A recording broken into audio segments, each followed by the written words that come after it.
tu amor soy deudor, por tu gracia salvo soy.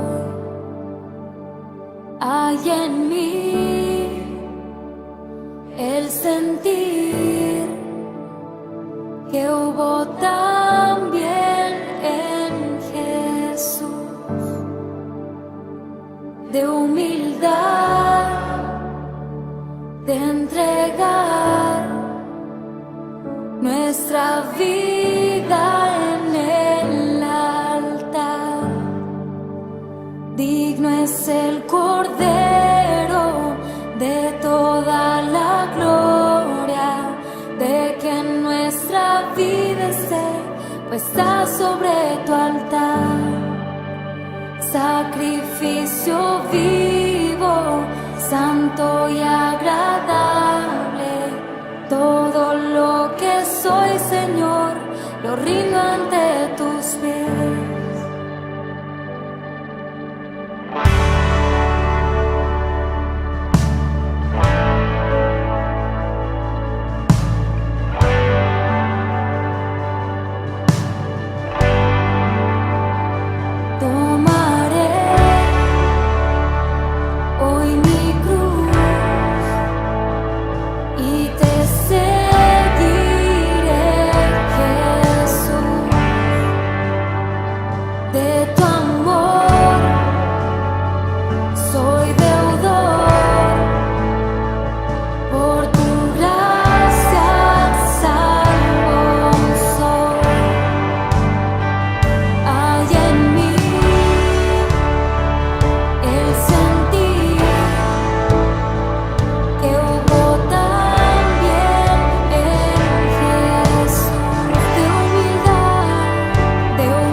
Digno es el Cordero de toda la gloria, de que en nuestra vida esté puesta sobre tu altar.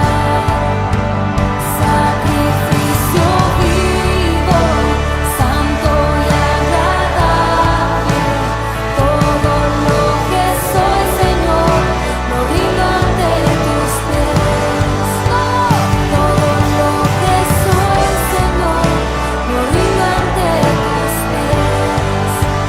Todo lo que soy, Señor, lo rindo ante tus pies.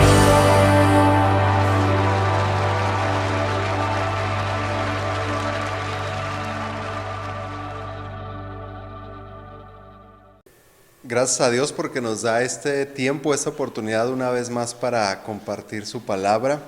Y vamos a continuar esta semana con esta serie de mensajes que hemos estado estudiando en semanas pasadas sobre la armadura de Dios. Hemos hecho un paréntesis en estos mensajes, pero continuamos esta semana otra vez hablando acerca de la armadura que Dios nos ha concedido a sus hijos para poder resistir y hacer frente a los ataques del enemigo Y bueno, hemos visto en semanas pasadas ahí en la carta del apóstol Pablo a los Efesios en el capítulo 6, cada una de las piezas, o hemos avanzado en algunas de las piezas de la armadura. Hemos hablado sobre el cinturón de la verdad, hemos hablado sobre la coraza de justicia, sobre el calzado del Evangelio de la paz. Hemos hablado también sobre el escudo de la fe. Y el día de hoy llegamos al versículo 17 de este capítulo 6 de Efesios.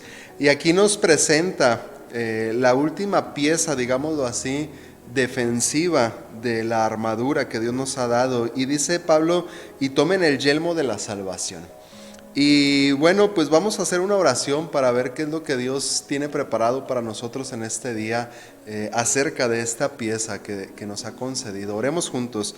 Padre, queremos pedir tu presencia y tu bendición para nosotros en esta hora. Pedimos que sea tu palabra, Señor, la que se hable desde este lugar, que nuestros corazones y nuestro espíritu esté atento a tu palabra y que cumpla tu propósito. Tu palabra es poderosa para enseñarnos, para redarguirnos, para corregirnos, para instruirnos en tu justicia, y así lo creo, Señor, y mi oración es que cumpla este propósito en el corazón de cada uno de los que estamos escuchando tu palabra en esta hora, y que seas tú glorificado sobre todas las cosas, Dios.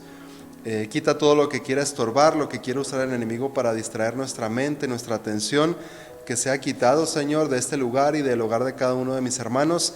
Y también, Dios, oramos para que tú establezcas tu reino, que envíes tu luz a nuestras vidas, a nuestros hogares, para que toda oscuridad y toda tiniebla sea disipada, Señor, y tu palabra fluya con libertad hasta nuestro corazón y cumpla tu propósito en nuestras vidas, Dios. Oramos en el nombre de Jesús. Amén.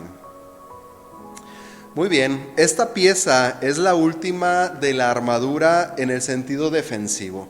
Hemos visto estas piezas que mencionamos ahorita y todas ellas hemos visto que nos dan seguridad, nos dan protección, sobre todo para cubrir nuestro cuerpo, que era la misma función que tenían en el sentido pues físico que un soldado usaba contemporáneo al apóstol Pablo en el primer siglo de nuestra era. Y vemos cómo el apóstol Pablo nos lleva o menciona ahora el yelmo de la salvación. El yelmo era esta pieza que utilizaban los soldados en su cabeza. Básicamente era un casco. Aquí tenemos un ejemplo de lo que sería algo parecido a un casco de ese tiempo. Generalmente los cascos en ese tiempo de los soldados romanos estaban hechos de bronce, y el propósito era pues cubrir la cabeza del soldado. Algunos de ellos con el tiempo se fueron modificando. Seguramente por los registros históricos que tenemos, algo parecido a este casco era lo que usaba un soldado pues del tiempo del apóstol Pablo. Digámoslo así, un soldado pues común usaba este tipo de cascos. Hemos visto seguramente en películas o en algunas otras fuentes, algunos otros cascos que tenían algo como un plumaje o un penacho en la parte de arriba. Eso era únicamente para los generales del ejército, y el propósito era para que sus soldados pudieran identificar a su general durante la batalla y supieran hacia dónde moverse. Era digámoslo así, era usado estratégicamente eso en la parte de arriba de los soldados. Pero pues un soldado usaba un casco parecido a esto seguramente. El propósito era cubrir su cabeza. Algunos de ellos pues ya se les fue poniendo en la parte de atrás también para cubrir lo que era su cuello, bajaban más. Había otras variaciones, algunos tenían en lugar de esta pieza de bronce o de metal, alguna cota de malla también aquí en la parte de atrás. Algunas bajaban hasta los hombros. Tenían estas, pues podría decirse así, como para proteger o cubrir la parte lateral de la cara también. Y con el paso del tiempo hubo otras variaciones hasta que pues los cascos o los yelmos fueron quedando cubiertos el rostro cada vez más para protegerlo, para cubrir el rostro. Pero algo parecido a esto seguramente fue lo que el apóstol Pablo veía en su diario vivir en la iglesia de Efesios, a quienes escribe esta carta y les llama a ponerse el yelmo de la salvación o el casco de la salvación.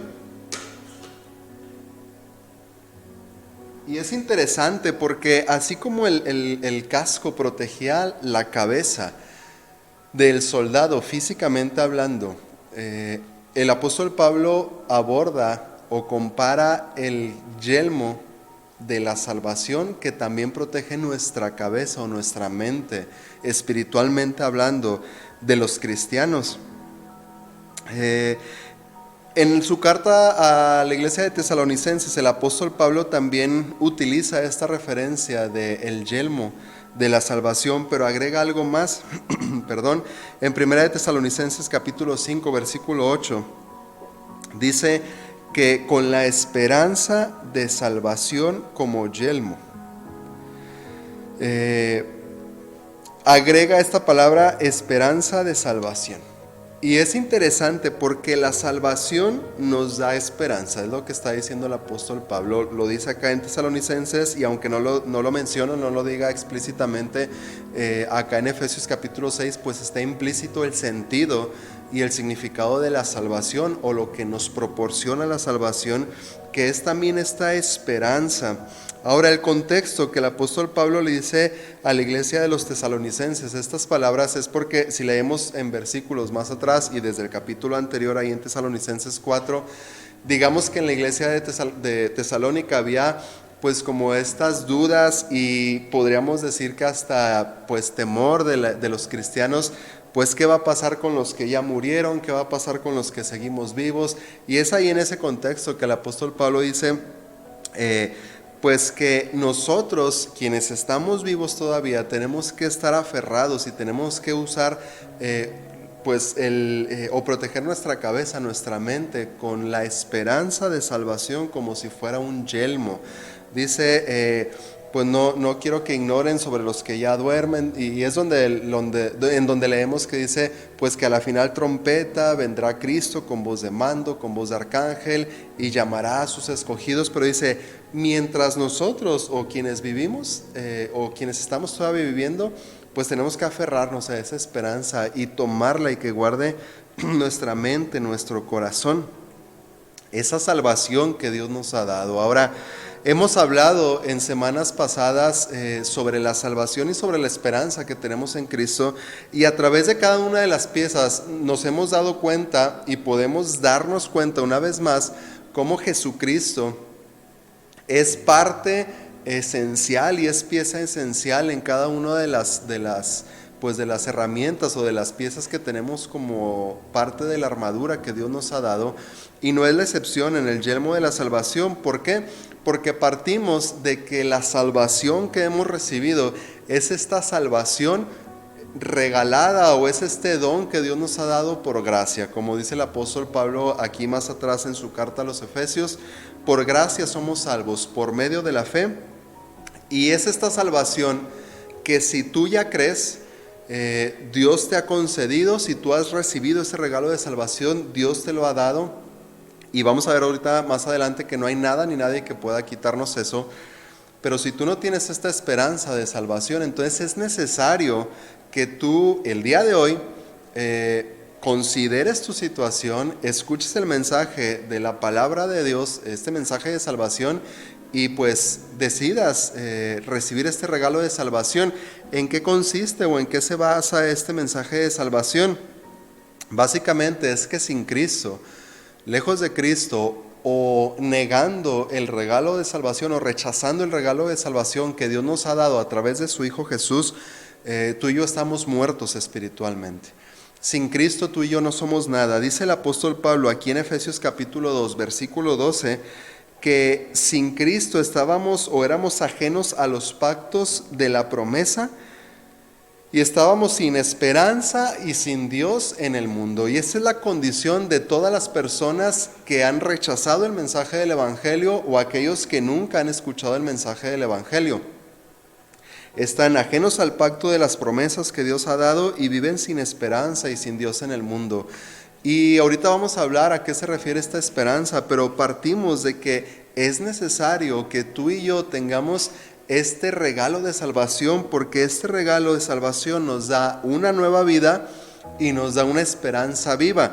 Leemos en la carta de Pedro, primera carta de Pedro, capítulo 1, en el versículo 3 y versículo 4, dice ahí, Pedro dice: bendito sea el Dios y Padre de nuestro Señor Jesucristo, que según su grande misericordia nos hizo renacer para una esperanza viva por la resurrección de Jesucristo de los muertos, para una herencia incorruptible, incontaminada e inmarcesible, reservada en los cielos para vosotros. ¿Qué quiere decir esto y qué está diciendo Pedro en este pasaje que leemos? Primero, que hemos recibido esta salvación a través del regalo que Dios nos ha dado a través de su Hijo Jesús, por su misericordia, y dice que nos ha hecho renacer, nos ha dado una nueva vida, y dice que nos ha dado también una esperanza viva. Entonces, cuando Cristo, o mejor dicho, si estando sin Cristo estamos muertos y sin esperanza, ahora cuando venimos a Cristo y cuando recibimos ese regalo de salvación, de perdón de pecados, recibimos ese regalo de esperanza, de vida eterna para estar con Él para siempre un día en la eternidad. Entonces, a través de creer que Él se levantó de los muertos y de su resurrección, entonces tú y yo tenemos vida nueva, pero además tenemos una esperanza viva, y esa esperanza dice que está reservada o nos está esperando en el cielo. ¿Qué quiere decir esto? Que es una esperanza tan grande que para el día de hoy tú y yo ya podemos estar disfrutando, podemos estar viviendo el reino de Dios, podemos estar viviendo, como dice aquí Pablo en Efesios, en su carta a los Efesios, dice que podemos estar o estamos ya sentados en los lugares celestiales con Cristo Jesús, pero también hay una esperanza de que un día vamos a poder estar con Él para siempre en la eternidad. Tú y yo sabemos que un día nuestra vida o nuestro tiempo aquí en la tierra va a terminar según la soberanía de Dios y como Dios lo establezca, o el tiempo que Dios determine, pero no muera ahí nuestra esperanza. Dice aquí, o nos dice el apóstol Pedro, lo que leímos, que esa esperanza trasciende, y esa esperanza está aguardando para que nosotros tomemos o se cumpla por completo estas promesas que Dios ha dado para ti y para mí. Así que no es solamente una salvación, digamos que bueno, yo ya la libré o no me voy a ir al infierno, pues ya a ver cómo vivo aquí en la tierra. No, es una vida, es una salvación que nos da vida, nos da una vida espiritual, una vida nueva en la tierra, nos da una esperanza viva que no va a morir. Y aunque yo muera físicamente, esa esperanza trasciende, porque mi esperanza está puesta en Cristo y en su sacrificio y en lo que Él ha ganado para mí. Y esa es la misma esperanza que Dios te ofrece para ti y para cada uno de los que deciden creer y recibir este regalo de salvación que Dios ha concedido para todos aquellos quienes creen. Ahora, el yelmo de la salvación entonces se convierte en esta pieza que defiende el alma del creyente. Hemos visto cómo la coraza, pues esta armadura cubría y protegía el corazón y estos órganos vitales del soldado, y veíamos que de la misma manera la coraza de justicia, la justicia de Dios cubre nuestro corazón, y no en base a nuestra justicia, no en base a nuestras obras, sino al sacrificio de Cristo. Y vemos ahora que este yelmo de salvación de la misma manera nos protege a nosotros, una parte esencial de nuestro cuerpo, que es la mente, que es nuestra cabeza. Y vamos a ver por qué el apóstol Pablo utiliza el yelmo para decir que es el yelmo de la salvación, o por qué la salvación protege nuestra cabeza. ¿Por qué? Porque el enemigo hemos estado viendo que ataca a través de la duda, a través del engaño, a través de la mentira. Y esa es la forma o esa es la estrategia que el enemigo trabaja. Dice Jesús que desde el principio el diablo ha sido homicida y mentiroso y padre de mentira. Entonces, toda mentira procede del diablo. Toda mentira que tú y yo escuchemos viene del diablo, o toda mentira que tú y yo digamos procede del diablo. Y no hay verdad en él, dice Jesús. Entonces, cualquier cosa que sea mentira o que no hable verdad, entonces viene del diablo, procede del diablo. Y esa es la estrategia de él: engañar, mentir. ¿Para qué? Para destruir. En Lucas capítulo 4 leemos que Jesús mismo fue tentado de esta manera, o fue atacado a su mente por el diablo. Conocemos la historia. habían pasado unos días atrás cuando Jesús fue bautizado por Juan el Bautista ahí en el Jordán. Y en esta muestra sobrenatural dice que los cielos se abrieron, descendió el Espíritu Santo en forma de una paloma y dice que se escuchó una voz del cielo que decía: este es mi Hijo amado, o tú eres mi Hijo amado, en ti tengo complacencia. Era Dios el Padre hablando y señalando a su Hijo como el único en quien se complacía, como su propio Hijo enviado a la tierra. Y seguramente esto fue impresionante para quienes estaban ahí, y para el mismo Jesús representó una muestra de ese amor del Padre y de ese respaldo que le estaba dando en su misión aquí en la tierra. Pasan algunos días, dice la Biblia que Jesús fue llevado por el Espíritu al desierto y el diablo comienza a tentarlo. Habían pasado 40 días más o menos en los cuales Jesús no había comido nada, él estaba ayunando. Y entonces viene el diablo y se presenta con Jesús. Y dice en Lucas capítulo 4, versículo 3, dice: entonces el diablo le dijo: si eres el Hijo de Dios, haz que estas piedras se conviertan en pan. Seguramente conoces esta historia. Y es interesante porque es la misma duda que lanza a nuestra mente. El diablo le dice a Jesús: a ver, vamos a ver, si es cierto que tú eres el Hijo de Dios, haz que estas piedras se conviertan en pan. Ahora, no era que el diablo ignorara que Jesús fuese el Hijo de Dios, no era que el diablo estuviese esperando un hecho milagroso, un suceso milagroso de Jesús de convertir piedras en pan. Lo que el diablo estaba haciendo era llevando a Jesús o poniendo a Jesús en la duda si verdaderamente Dios estaba con él, si verdaderamente la palabra que Dios le había dado en días pasados o semanas pasadas permanecía hasta ese día. Estaba poniendo a Jesús, o quería llevar a Jesús a la duda. ¿Para qué? Pues para que obrara un milagro del cual seguramente Jesús, como lo demostró después, siempre tuvo el poder para hacerlo. Pero le está diciendo: ¿verdaderamente tú eres el Hijo de Dios? Y a lo mejor tú y yo nos hemos preguntado alguna vez en nuestra vida esto, o el diablo ha atacado tu mente, lo ha hecho conmigo y seguramente lo ha hecho contigo. ¿Verdaderamente soy salvo? Así lo hizo con Jesús. ¿Verdaderamente eres el Hijo de Dios? O quizá tú te has preguntado: ¿verdaderamente soy hijo de Dios? ¿Verdaderamente esto que he creído, o esto que he escuchado, o esto que me dicen es verdad? Y yo lo he creído, pero ¿verdaderamente soy salvo? No sé si alguna vez tú te has preguntado eso. Y si te lo has preguntado, no te sientas condenado. Yo también han venido estos ataques a mi mente, y al mismo Jesús fue atacado con esos pensamientos. Ahora, lo que Jesús hizo fue que Él resistió esa tentación. Y es lo que nos enseña, y es lo que el apóstol Pablo nos dice, y nos da esta herramienta clave para guardar nuestra mente. Porque los ataques del enemigo van a venir a nuestra mente y cada día de nuestra vida, pero este es el dardo, digámoslo así, más letal que lanza el enemigo en contra de tu mente, en contra de nuestra mente. Ahora, ¿por qué el diablo hace esto, o por qué el diablo ataca de esta manera? Porque toda rebelión en cualquier esfera, en cualquier área de la vida, en cualquier nivel, en cualquier posición en la que tú te desarrolles, secularmente o en tu vida diaria y espiritualmente, toda rebelión se gesta o se genera en el descontento y en la insatisfacción. ¿Qué quiere decir esto?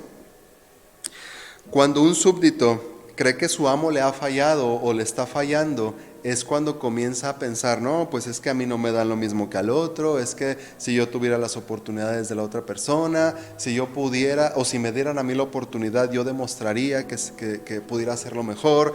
O a lo mejor alguien viene y te dice en tu trabajo: no, mira, tú puedes hacerlo mejor que el otro, ¿por qué no te dan a ti la oportunidad? ¿Por qué no te han puesto a ti no te han dado a ti ese puesto o ese cargo o el ascenso? Tú lo harías mejor que el otro. Te está fallando el jefe, te está quedando mal. A lo mejor hasta te lo han dicho: no te merecen aquí en este trabajo. Y entonces en nuestra mente viene eso, y empezamos nosotros a darle vuelta en nuestra mente y empezamos a considerarlo, y entonces se comienza a gestar esta rebelión o esta rebeldía o una deslealtad en contra de nuestras autoridades. Y sucede lo mismo, o de la misma manera trabaja y opera el diablo hacia nuestra vida, hablando en la cuestión espiritual. Veamos en el ejemplo de Jesús, le dice: si tú eres el Hijo de Dios.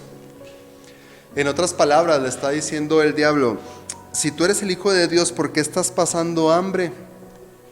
O sea, tu padre que en semanas pasadas dijo que se complacía contigo y eras lo máximo para tu padre, resulta que ahora te está fallando porque tú estás pasando hambre, porque estás aquí en el desierto solo, porque no sé qué cantidad de cosas el diablo además de esto le pudo haber lanzado ataques a la mente de Cristo.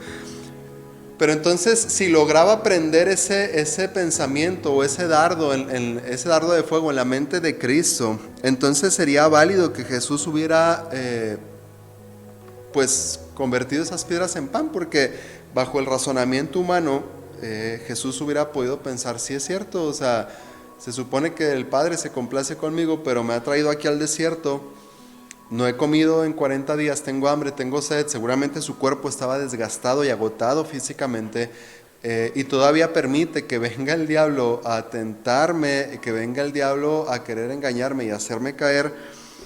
¿Qué necesidad tengo yo de esto? O si verdaderamente el Padre se complace conmigo, ¿por qué no envía una legión de ángeles? ¿O por qué no hace o no manda cuervos como lo hizo con Elías? Muchas cosas humanamente, no digo que Jesús las pensara, pero pudieran el diablo haber usado para tentar la mente de Cristo, de renunciar a su llamado, a su propósito. Y es la forma en la que trabaja contigo y conmigo. ¿Por qué?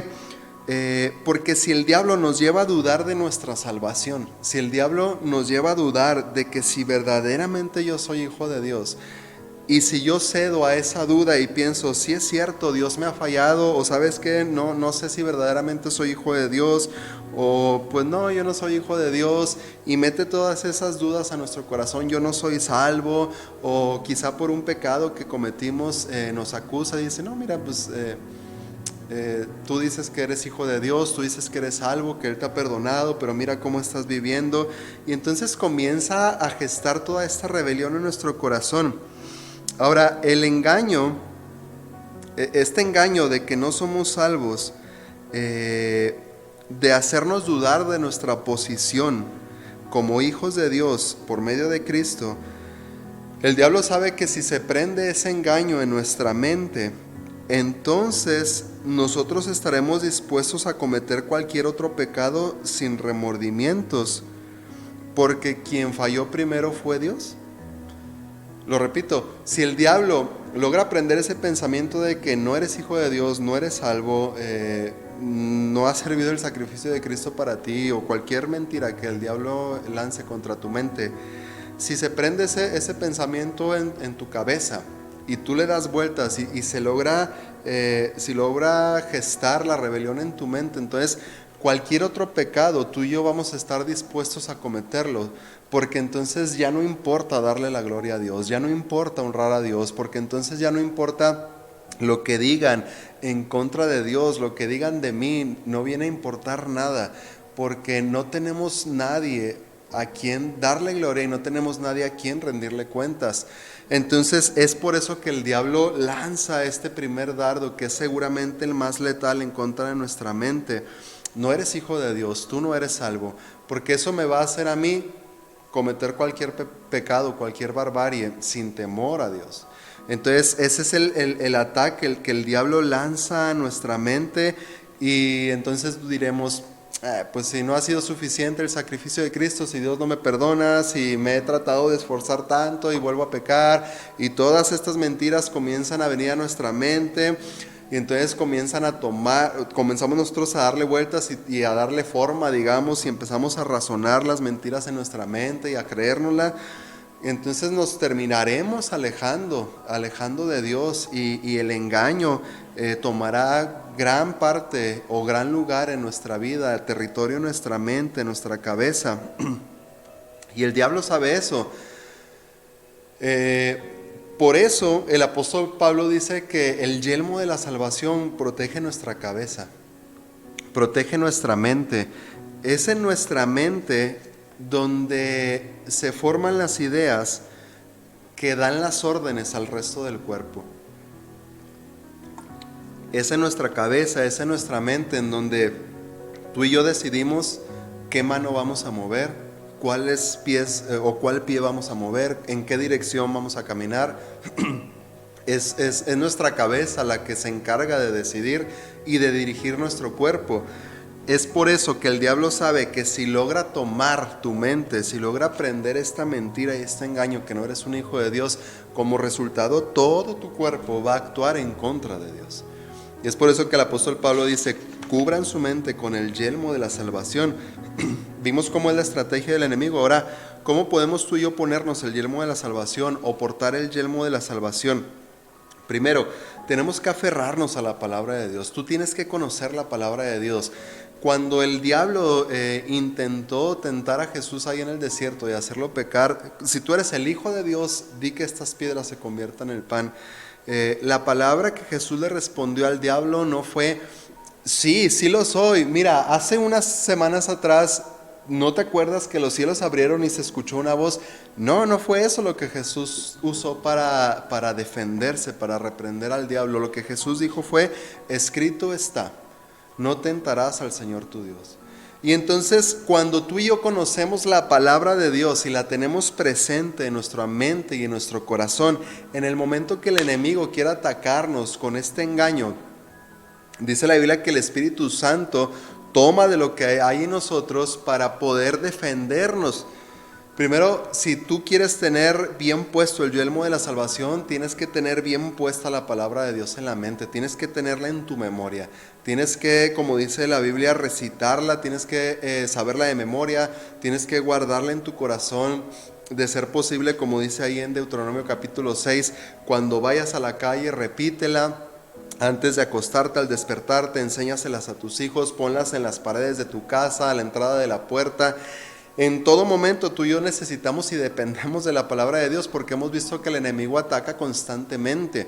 No hay tregua o no hay un momento de paz de parte de los ataques del enemigo hacia nosotros. Entonces tú y yo necesitamos urgentemente, y es un asunto esencial, es un asunto vital en nuestra vida espiritual, conocer la palabra de Dios. En Isaías capítulo 43, versículo 4, está Dios hablando a la nación de Israel. Dice ahí, porque a mis ojos fuiste de gran estima, fuiste honorable y yo te amé. Daré pues hombres por ti y naciones por tu vida. Y este versículo me gusta mucho a mí porque me hace ver el corazón de Dios y el amor de Dios hacia su pueblo Israel. Aunque era un pueblo rebelde, aunque era un pueblo infiel, aunque era un pueblo que muchas veces le dio la espalda a Dios, dice aquí que para él fueron de gran estima y Dios dio hombres y naciones por su vida. Si tú y yo leemos el Antiguo Testamento, vamos a ver cómo Dios destruyó y erradicó naciones enteras por amor a Israel. Pero si Dios hizo eso por ellos, también leemos que Dios nos dio a su Hijo para salvación de nosotros. Y para mí este versículo se ha convertido en una pieza esencial para yo poder tener en mi cabeza bien puesto el yelmo de la salvación, porque yo pienso, por mí no se dieron naciones, no se dieron reinos, no se dieron hombres, se dio a Jesús. O sea, el Hijo de Dios se dio como rescate por mí. Y entonces cuando tú y yo estamos bien seguros de que es nuestra vida comprada por el precio de la sangre del Hijo de Dios, que fue Dios mismo quien se hizo hombre y vino a la tierra a vivir entre nosotros y dar su vida para rescatarnos, entonces todo lo demás en la vida no tiene valor. Cualquier engaño que el diablo quiera lanzar a nuestra vida, a nuestra mente, entonces no podrá tener lugar, porque tú y yo estamos bien seguros que Dios ha dado, como dice ahí en Juan 3:16, a su Hijo, para que todo aquel que en él cree, todo el mundo, por amor a todo el mundo, para que quienes creemos podamos tener este regalo de salvación. Ahora, quizá tú tienes esa seguridad de tu salvación, tú estás bien firme y seguro que eres un hijo de Dios, pero también vienen dudas y vienen tentaciones del diablo a nuestra vida. ¿Qué hay cuando el diablo nos lanza un ataque o quiere hacernos dudar en nuestra mente? Híjole, no sé, esta semana, esta quincena o este mes va a estar muy difícil, no sé, se enfermó tu esposa, tu hijo, un familiar, tu papá, tu mamá, quien sea, o tú estás enfermo, estás pasando por alguna situación, y entonces el enemigo viene otra vez a hacernos dudar y quiere poner o cuestionar nuestra lealtad a Dios. Mira si verdaderamente eres un hijo de Dios, ¿por qué estás pasando por eso? Mira si verdaderamente Dios te amara, si verdaderamente Dios estuviera aquí, o por qué Dios permite que tú pases eso, por qué Dios te permitió que pasaras eso, por qué Dios permite que tú pases esa necesidad. Bueno, dice en Romanos capítulo 8, versículo 32, dice, el que no escatimó ni a su propio Hijo, Jesús, hablando de Jesús, dice, sino que lo entregó por todos nosotros. Pregunta, dice ahí Pablo, ¿cómo no nos dará también todas las cosas?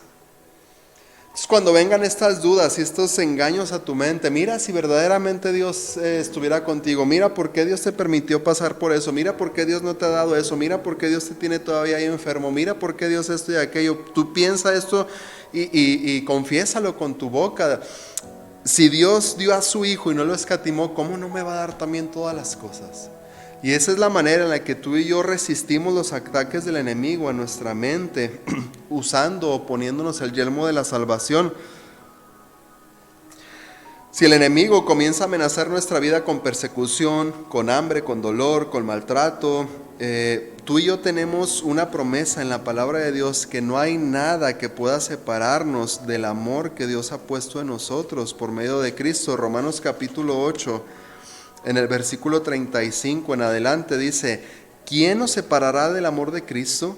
¿Tribulación o angustia o persecución o hambre o desnudez o peligro o espada?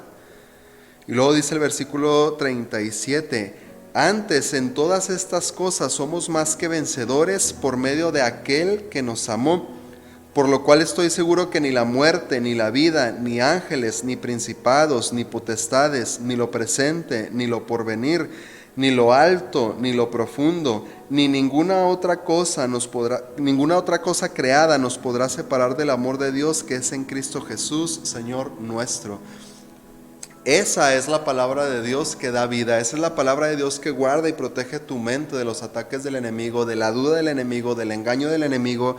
Y cuando venga el enemigo a querer engañarte con cualquier cosa de estas mentiras, ve a la palabra de Dios y resiste, defiéndete con la palabra de Dios. Guarda tu mente con la palabra de Dios. Tú y yo necesitamos tener en nuestra cabeza bien puesto el yelmo de la salvación. En Isaías capítulo 26, versículo 3, dice así, hablando pues de esto mismo.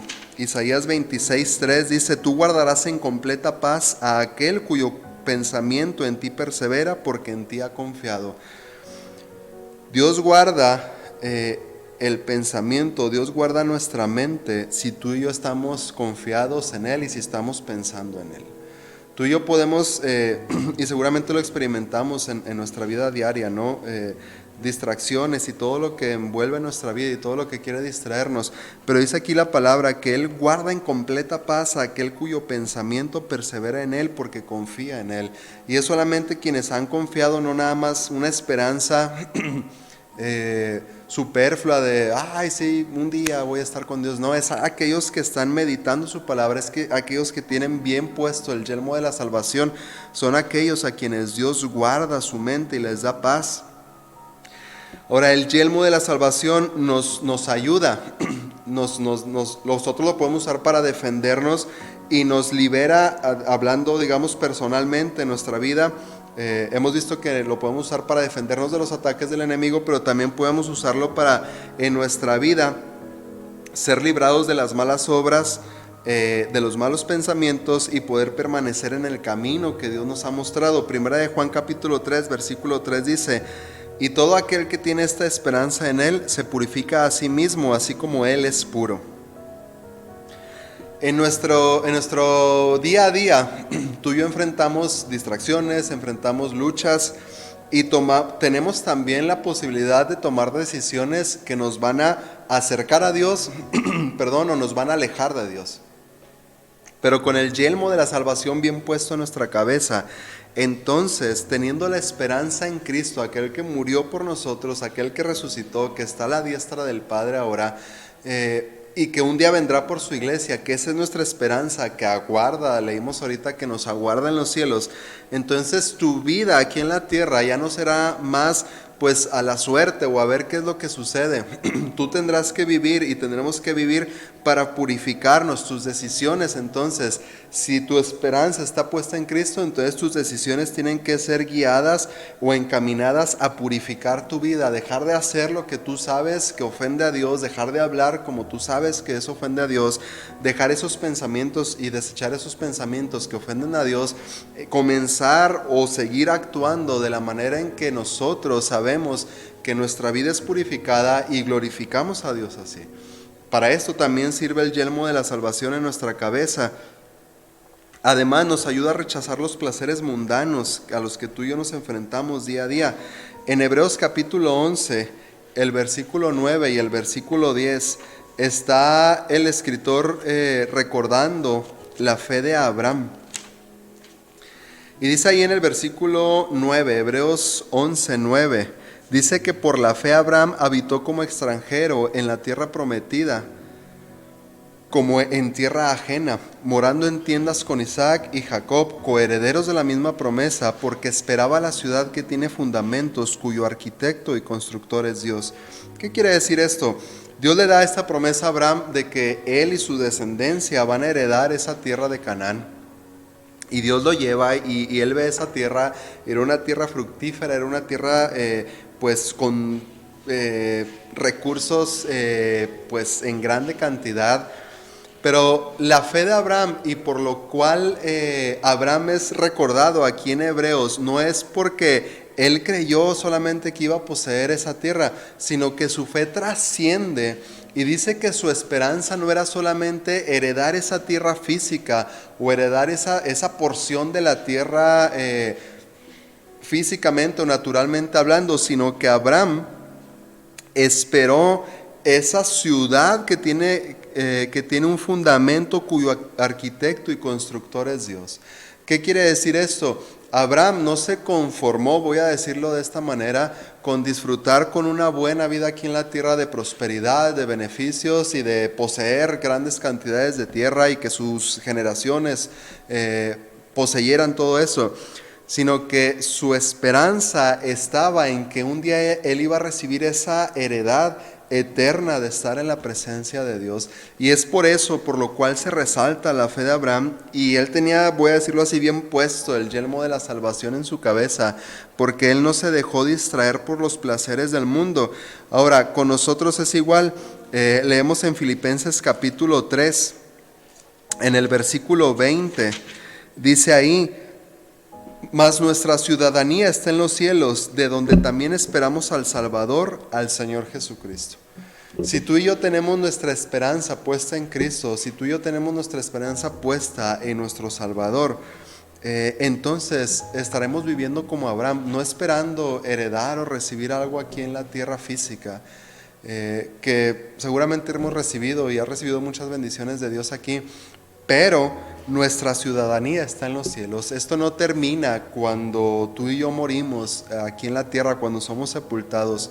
Nuestra esperanza trasciende a la eternidad y es de donde tú y yo esperamos a nuestro Salvador, al Señor Jesucristo. Así que el yelmo nos ayuda a rechazar esos placeres mundanos que encontramos en nuestra vida, en el diario vivir. El yelmo tranquiliza o nos da tranquilidad en medio de las aflicciones. Salmo 43, versículo 5. Encontramos que aquí escribe David y dice ahí: ¿por qué te abates, oh alma mía? Dice: ¿por qué te turbas dentro de mí? Espera en Dios, porque aún he de alabarle, salvación mía y Dios mío. Y entonces, cuando tú y yo estamos en un momento de aflicción, el tener bien puesto el yelmo de la salvación en nuestra cabeza nos va a dar momentos, o nos va a dar ese momento de quietud, ese momento de paz, ese momento que tú y yo necesitamos de tranquilidad cuando nuestra mente está cargada, cuando nuestro corazón está afligido. Solamente teniendo la seguridad de que Cristo es nuestra salvación, vamos a poder sobrellevar esos momentos de lucha. El yelmo de la salvación da gozo al creyente. en medio de las tribulaciones, en medio de las aflicciones. No solamente me da paz para poder pasar esa aflicción, sino que también el yelmo de la salvación bien puesto en mi cabeza me ayuda a pasar o a sobrellevar esa prueba con gozo. Romanos capítulo 5, versículo 2 y versículo 3, dice ahí: por quien también tenemos entrada por la fe a esta gracia en la cual estamos firmes y nos gloriamos en la esperanza de la gloria de Dios. Otra vez la esperanza, dice. Y no solo eso, no solamente tenemos esperanza de aquí a un día, dice, sino que también nos gloriamos en las tribulaciones, sabiendo que la tribulación produce paciencia. Con el yelmo bien puesto en nuestra cabeza, tú y yo podemos sobrellevar esos momentos de angustia, esos momentos de tribulación con gozo. Y es algo que el mundo, como dice el apóstol Pablo, el hombre natural no puede entender. ¿Cómo podemos sobrellevar momentos de lucha, de tristeza, de dificultades, de enfermedad, de adversidad, de pérdidas con gozo? Bueno, porque nuestra esperanza está puesta en Cristo, no está puesta aquí en la tierra. No está en lo que tú y yo podamos conseguir aquí en la tierra, sino en lo que ya Cristo conquistó para ti, para mí, que nos está guardando en la eternidad, allá en el cielo, en su presencia. Y ese es el gozo que nos sostiene. Y por último, el yelmo de la salvación nos da la seguridad de que cualquier sufrimiento que enfrentamos aquí en la tierra no se puede comparar con el gozo que vamos a experimentar en la eternidad cuando estamos en Cristo. ¿Qué quiere decir esto? Que habrá momentos de dificultad, que hay momentos de lucha, que hay momentos de dolor, que hay momentos de pérdida, que hay momentos de aflicción en nuestra vida. Y seguramente han sido muy grandes esas aflicciones que tú y yo hemos pasado aquí en la tierra. Pero dice aquí en 2 Corintios capítulo 4, versículo 16: por tanto, no desmayamos. Antes, aunque nuestro hombre exterior se va desgastando, el interior, no obstante, se renueva de día en día. Porque esta leve tribulación momentánea produce en nosotros un cada vez más excelente y eterno peso de gloria, no mirando nosotros las cosas que se ven, sino las que no se ven. Pues las cosas que se ven son temporales, pero las que no se ven son eternas. Las aflicciones que tú y yo hemos pasado en la vida, esos momentos de lucha, esos momentos quizá de dolor, de pérdida, de angustia, que han sido fuertes seguramente, y esos momentos de tentación y de lucha que el enemigo ha lanzado en contra de tu mente, en contra de tu vida, no se comparan en nada con la gloria que tú y yo vamos a experimentar estando en el cielo. Y eso es la esperanza que la gente del mundo no tiene. Y esa es la esperanza que la gente, yo lo he visto y seguramente tú coincides conmigo, cuando me ha tocado estar en un funeral de una persona que murió sin Cristo, y sus familiares o la gente que está ahí, amigos, familiares que acompañan ahí a los que han perdido a esta persona, lloran con es un llanto inconsolable, es un llanto desgarrador. Porque esa gente murió sin esperanza. Pero también he estado en funerales donde se va a sepultar a personas que murieron con su esperanza puesta en Cristo, y quienes los acompañamos ahí tenemos la misma esperanza en Cristo de la eternidad, de la redención. Y son funerales donde el llanto es un llanto claro que sí, de dolor y de pérdida, pero hay una esperanza que acompaña el corazón de esas personas, o acompaña nuestro corazón, porque estos momentos de aflicción no se comparan en nada. O sea, no podemos comparar, no podemos decir, bueno, así como tú sentiste va a ser algo parecido. No podemos nosotros ni siquiera acercarnos, no podemos ni siquiera ni imaginarnos cómo va a ser ese momento en la eternidad, o cómo va a ser la eternidad, el experimentar la gloria de Dios. Y por eso vale la pena que tú y yo aquí en la tierra, como hemos estado viendo, nos pongamos la armadura que Dios nos ha concedido, salgamos a la lucha cada día listos, bien armados y bien protegidos para resistir, para defendernos. Y más adelante veremos digámoslo así, las dos armas que Dios nos ha dado para poder nosotros atacar. En las siguientes semanas platicaremos sobre esto, la espada que Dios nos ha dado para atacar y la oración, que es esencial en todo esto. Entonces, yo te animo a que tú puedas considerar y meditar esta palabra que hemos escuchado de parte de Dios, y que tú pienses primero si verdaderamente ¿Eres consciente que en un momento de tu vida tú has recibido a Jesucristo como tu Salvador, pidiendo que perdone tus pecados y aceptándolo como tu Salvador y Señor en tu vida? Y si lo has hecho, entonces te animo a que te pongas y mantengas ese yelmo de la salvación en tu cabeza para que no haya nada que pueda conmoverte, que no haya ningún pensamiento, ningún momento de rebelión que pueda darse en tu cabeza en contra de Dios. Y que puedas permanecer, porque vale la pena la gloria que experimentaremos estando en la presencia de Dios. Y si tú no tienes esa seguridad de que tú eres un hijo de Dios, porque no ha habido un momento de tu vida donde tú has decidido entregarle tu vida a Dios pidiendo que perdone tus pecados y que te dé esta nueva vida y esta esperanza vida, entonces yo te animo a que lo hagas el día de hoy. Este es el día de salvación, dice la palabra de Dios, y yo quiero animarte y quiero también guiarte, si este es el deseo de tu corazón, a que puedas hacerlo el día de hoy y que puedas tener esta esperanza para que sea lo que pase aquí en la tierra, cualquiera sea la decisión que Dios tome sobre nuestra vida, y el tiempo que tú y yo estemos aquí en la tierra, que podamos tener esa esperanza de que un día vamos a estar con Él para siempre en la eternidad. Y esa es la esperanza que sostiene nuestras vidas, y esa es la esperanza que predicamos y comparto el día de hoy contigo. Así que yo te animo a que permanezcas, y si no tienes esta esperanza, te animo a que puedas recibirla si tú estás dispuesto. Así que hagamos una oración, y si tú quieres repetir esta oración y acompañarme para tener esta esperanza adelante, y te animo a que lo hagas, y también animo a quienes ya la tienen para que puedan fortalecerse y tomar el día de hoy el yelmo de la salvación y cubrir su mente. Oremos juntos. Padre, te agradezco por tu palabra, te agradezco, Señor, porque nos muestras la verdad, nos muestras a Cristo y nuestra necesidad que tenemos de Él. Gracias, Dios, te doy porque tú no viste mi condición de que yo estaba lejos, que era enemigo tuyo, que era un pecador ajeno a tus promesas, estando sin esperanza y sin Dios aquí en la tierra, aquí en el mundo.